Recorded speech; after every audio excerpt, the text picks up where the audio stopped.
주님께서 여러분과 함께 루카가 전한 거룩한 복음입니다. 그때 예수님께서 제자들에게 말씀하셨다. 너희는 허리에 띠를 메고 등불을 켜놓고 있어라. 혼인잔치에서 돌아오는 주인이 도착하여 문을 두드리면 곧바로 열어주려고 기다리는 사람처럼 되어라. 행복하여라. 주인이 와서 볼 때에 깨어있는 종들. 내가 진실로 너희에게 말한다. 그 주인은 띠를 메고 그들을 식탁에 앉게 한 다음 그들 곁으로 가서 시중을 들 것이다. 주인이 밤중에 오든 새벽에 오든 종들의 그러한 모습을 보게 되면 그 종들은 행복하다. 이것을 명심하여라. 도둑이 몇 시에 올지 집주인이 알면 자기 집을 뚫고 들어오도록 내버려 두지 않을 것이다. 너희도 준비하고 있어라. 너희가 생각하지도 않을 때에 사람의 아들이 올 것이다. 주님의 말씀입니다.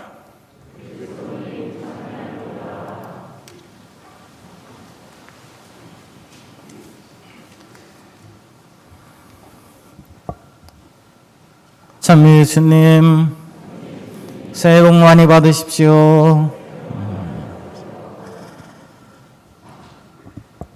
우리나라는 복을 많이 받고 싶어서인지 설날을 2번 지냅니다. 새해를.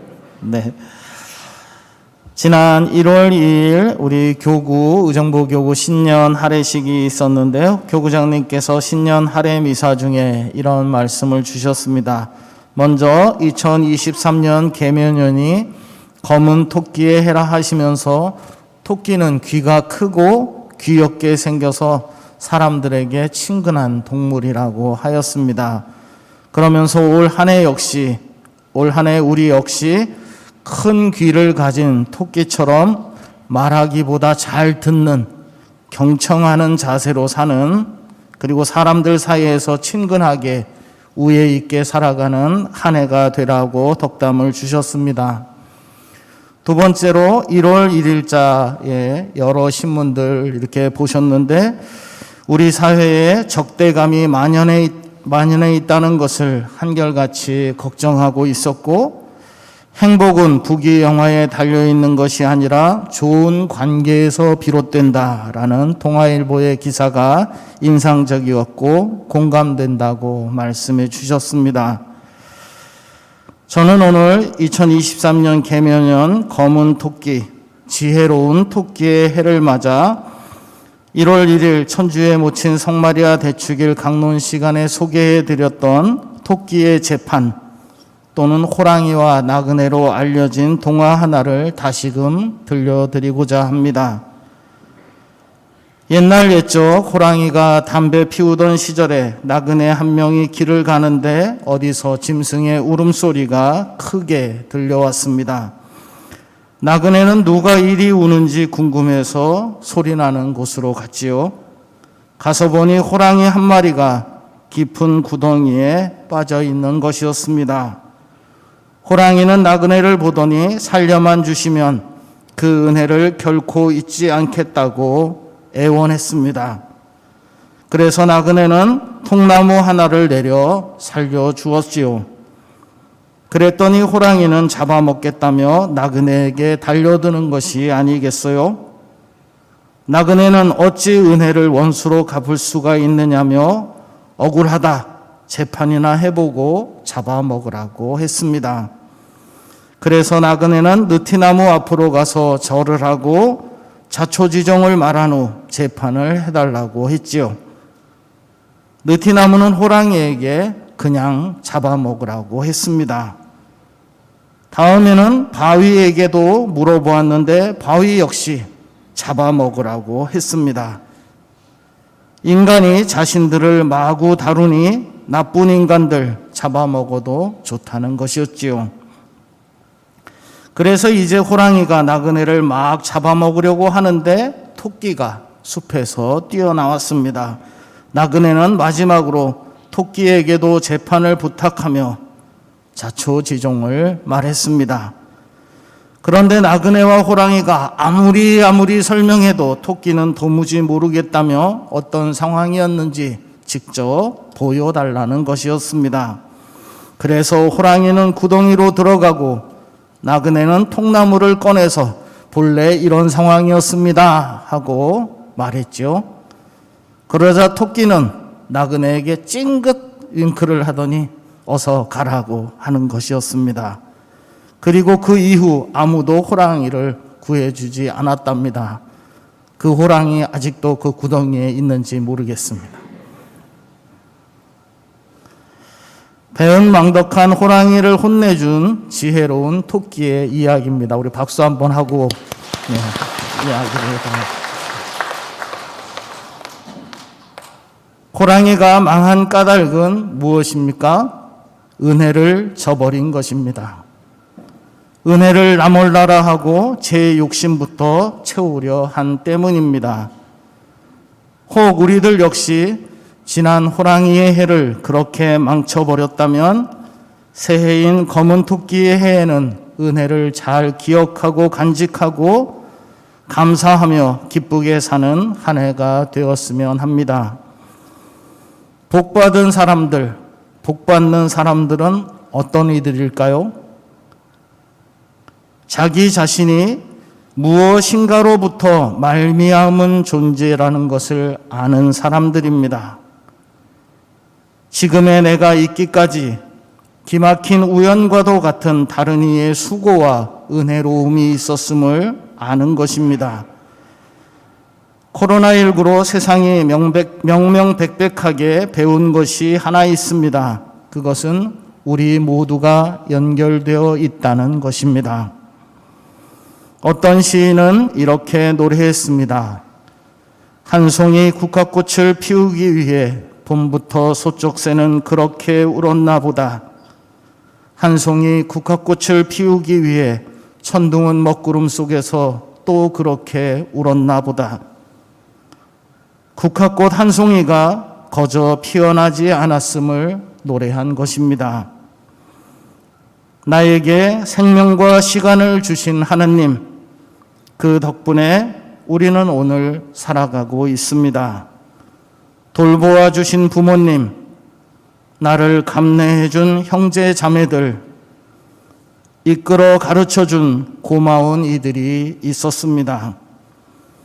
내 삶의 무대가 되어준 아름다운 초록별, 우리 공동의 집 지구가 스스로는 황폐해지면서도 지금까지 버텨주었습니다. 우리 각자는 이렇듯 수많은 연결고리들이 합쳐져 지금 여기 이 세상에서 무언가를 건져 올리는 그물이 되어 살고 있는 것입니다. 올 한 해를 다시금 시작하며 우리는 배은망덕하게 살지 않겠다고 마음 깊이 결심해야 하겠습니다. 은혜로운 하느님께 감사의 경배와 찬미를 바치는 일을 결코 소홀히 해서는 안 되겠습니다. 나와 연결되어 있는 이들을 나몰라라 하며 철없이 살지 말아야 하겠습니다. 하느님의 사랑스러운 자녀, 이웃들의 다정한 친구로 살아가는 그런 행복한 한 해 되시도록 기도드립니다. 잠시 묵상하겠습니다.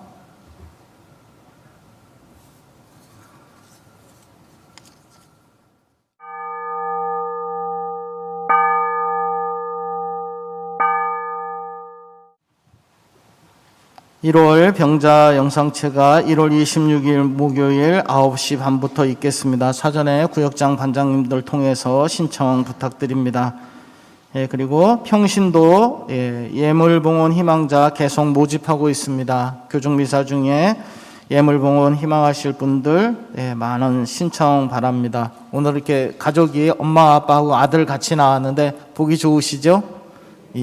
그렇게 우리 가족도 하고 싶다 하는 분들 함께 많이 신청해 주시면 좋겠습니다. 예, 그리고 청년연합회에서 대입 수험생 그리고 그동안 활동 안 하던 청년들 환영 행사가 있습니다. 1월 29일 주일 오후 6시 반에 4층 소송전에서 있겠습니다. 미사 전후에 우리 청년들이 지금 나눠드리고 있는데요. 예, 여기 오신 청년분들 많은 참여 부탁드리겠습니다. 2월 2일 주님 봉헌 축일 맞이해서 1년간 우리 본당에서 사용할 초를 축성합니다. 제대초 봉헌하실 분들은 사무실로 신청해 주시면 되겠습니다. 제대초 봉헌금은 기부금 처리 가능하다고 합니다. 체나골로 기도 모임, 겟세마니 성체조배, 그리고 성령 기도회 모임 시간 나와 있습니다. 참고해 주시고요. 전입해 오신 김동현, 미카엘, 김우식, 루카, 우리 형제님들과 가족들 환영합니다. 사무실에서 교적 확인하시고 교무금 통장 교우패 받으시면 되겠습니다.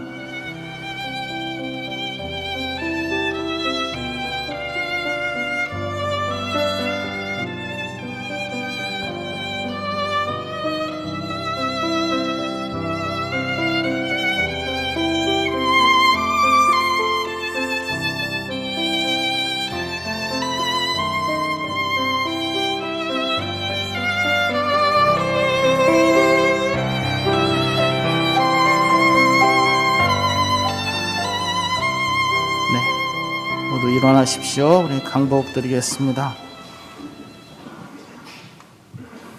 설 명절 맞이해서 장엄 축복 드립니다. 주님께서 여러분과 함께 모든 복의 원천이신 하나님께서는 이 형제 자매들에게 은총과 복을 가득히 내리시고 올 한 해 동안 평안하게 보호하소서. 이 교우들의 믿음을 온전히 지켜주시고 희망을 잃지 않게 하시며 한결같은 사랑을 지니게 하여 주소서. 이 형제 자매들의 하루하루의 삶을 평화로이 돌보아 주시고 언제 어디서나 그 기도를 들어주시며 영원한 생명으로 이끌어 주소서. 전능하신 하느님, 성부와 성자와 성령께서는 여기 모인 모든 이에게 강복하시어 길이 머물게 하소서. 미사가 끝났으니 평화로이 가십시오. 하나님.